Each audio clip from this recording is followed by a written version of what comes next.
Sure, you can see the sky at night any place you live in the world, but you can't see it the way you can see it here.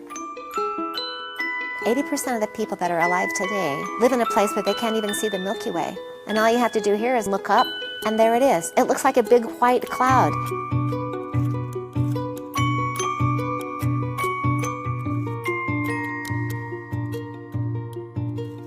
My name's Mary Bedingfield Smith, and we are sitting in the sunroom of our house here in Torrey, Utah. We are working on a town effort to make Torrey Utah's first international dark sky community. Across the world, there are 91 spots known as dark sky places. Officially designated areas where the sky is so clear and so dark, you can see an exceptional number of stars, meteors, and the Milky Way galaxy. 18 of these areas are cities or towns like Torrey, Utah, which Mary Bedingfield Smith is trying to get recognized by the International Dark Sky Association. And one of the things I really like Courtney to check is that it's level with the ground so that it's not tipped up and then the LEDs are shining out in the wrong direction. So the very first thing you have to have in order to work for designation is your town has to have an outdoor lighting ordinance. One of the IDA requirements is even if you replace a light fixture with an LED light, if the LEDs are in a lens that dips down below the fixture, that is out of compliance. So these flat surfaces are the things that they're sort of looking at. Torrey is a tourist town.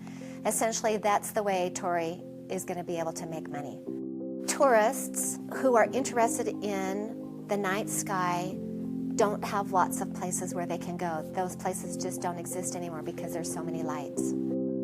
If Torrey gets this dark sky designation and we advertise it, then people who are looking for that experience of being able to see unobstructed skies will come here.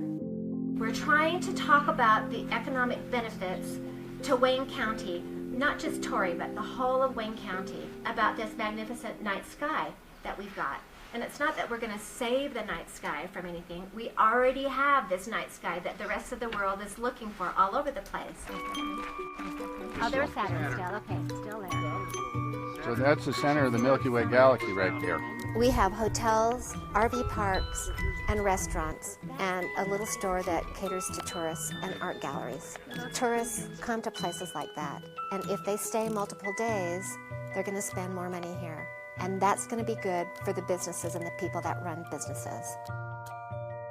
So I'm hoping that this dark sky effort will make it possible for Torrey to keep its citizens, keep its children.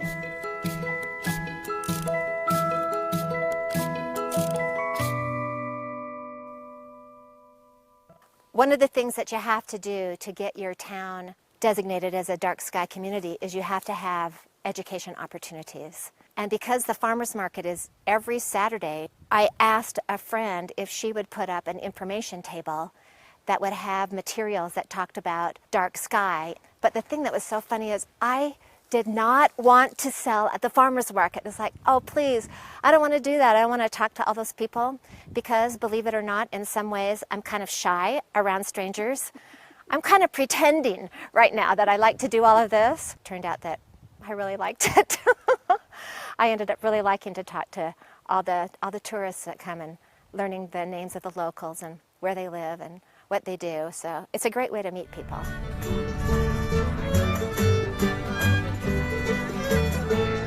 The dark skies. Okay, that's what he was talking about. Yeah, we're trying to get dark sky designation for Torrey. And if we get that designation, we'll be number 15 in the whole wide world. Okay. You will love the stars tonight. They are great. Dress warmly. Yeah. Warmer than that. One of the key things that you have to have as an applicant for dark sky designation is a monitoring program so that you can see what the light level is in your community before you change your lights, and then you just monitor it over the years, and you have to keep doing it forever.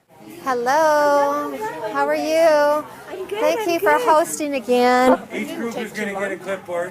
One person will be the scribe, they'll get the pencil and the light. The second person will have the light meter. You take your little light meter, you hold it up, you click it once, and when it's really dark, it'll take a while and you'll get a number. I'm really looking forward to looking at the numbers because since they just switched out those last 4 lights, we should see a difference in the numbers. 20.93, got it. 21.29, got it. 2168. I like it. Woo-hoo! We like 21.68. Got it. You could have had the first little bit of pushback and said, you know what, forget it. I don't want to make waves. I'm done with this. But you've kept pushing forward this whole time. Why? Why is a really good question.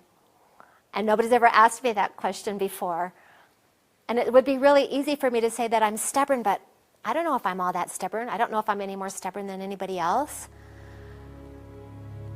I think there's just something satisfying to see the beginning of something that was a total surprise to you and realize that there's something bigger than just that glimmer of the beginning of an idea.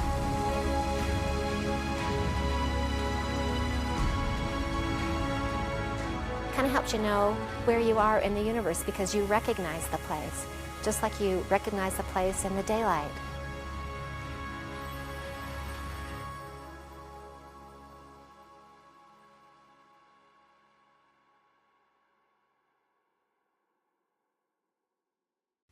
Hey, NBC News viewers, thanks for checking out our YouTube channel. Subscribe by clicking on that button down here and click on any of the videos over here to watch the latest interviews, show highlights, and digital exclusives.